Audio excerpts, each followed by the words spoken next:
Minute ma belle. Parfait. Bonjour Frédéric Bell. Bah oui, c'est moi, c'est mon nom. Alors Joka a 9 mois, elle pèse 1,8 kg. Ouais, Elle est biélorusse. Elle se balade dans mon sac. trop mignonne. Et je vois que t'as un immense sac là, non? Oui, alors c'est un sac que toutes mes copines veulent me racheter. Ouais, il est beau. Parce que plus il est vieux, plus il est mou. Ouais, C'est un vieux lancel un peu vintage dans Ouais. lequel je peux mettre plein de choses. ok.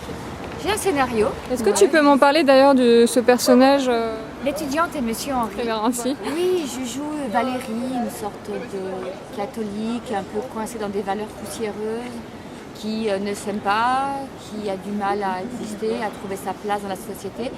Et la belle-fille détestée de Claude Brasseur qui passe son temps à la mépriser. Donc je leur ai proposé au casting, j'ai fait des essais.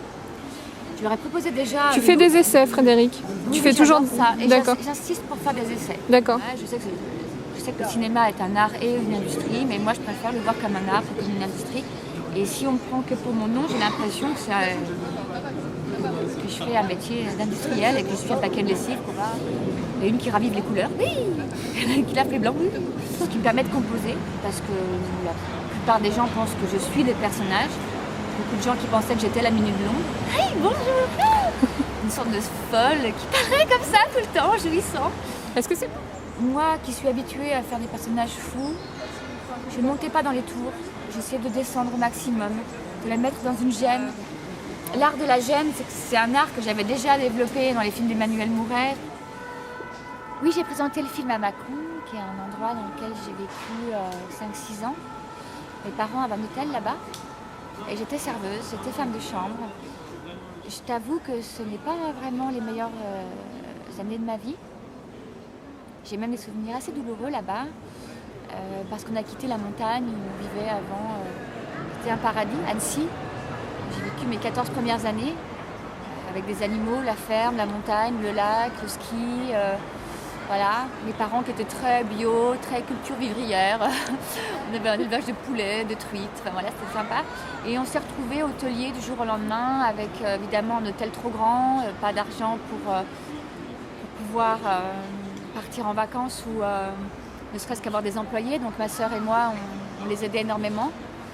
Et là, j'ai compris ce que c'était que le travail. J'ai compris que si je ne me bougeais pas le cul, j'allais rester peut-être femme de chambre ou serveuse. J'ai compris ce que c'était que travailler. Je me suis cassé le dos. On passait devant les clients avec un gros sac de linge sale, de draps souillés par les clients, quoi. En fait, il y avait des mamans qui étaient là par rapport à leurs enfants. Attention, hein.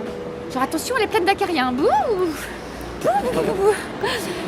Comme si j'étais contagieuse ou avec des regards méprisants, la femme de chambre, etc. Je me souviens, j'étais là avec j'étais souvent habillée en sport et tout, je suais.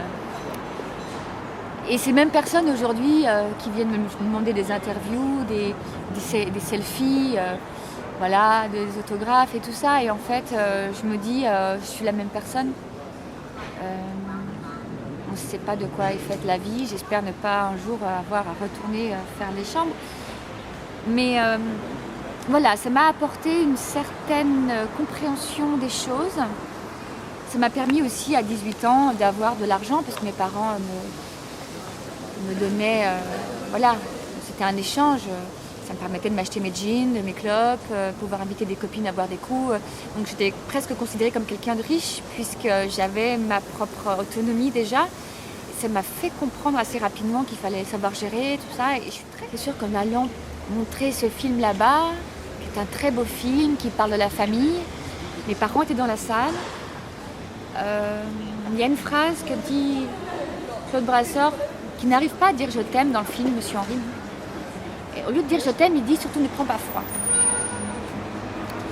Et on a passé le micro à mon papa à un moment donné. Et on lui a demandé qu'est-ce que vous voulez dire à votre fille. Et il a dit surtout ne prends pas froid. Voilà. D'une façon. Alors évidemment j'ai chialé, comme je chiale maintenant. Voilà. Et voilà, et j'étais super émue de leur présenter un film dans lequel je jouais, dont j'étais fière, un film humain, Ma mère était effondrée parce que ça lui a un peu rappelé notre grand-père qui était un peu comme ça, un peu bougon. C'est un film sur ces grands-pères de cette génération où on ne savait pas dire je t'aime, où ça se disait pas. Des gens qui étaient beaucoup dans le secret par rapport à ce qu'ils avaient vécu, par rapport aux années de guerre, aux années de restriction, etc. C'est une autre génération.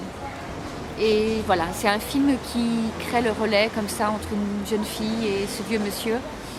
Et la fin est bouleversante, je ne vous raconterai pas la fin, mais elle est bouleversante. À chaque fois que je vois le film, je pleure. Donc voilà, c'était une grande émotion pour moi d'aller présenter ce film à Mâcon.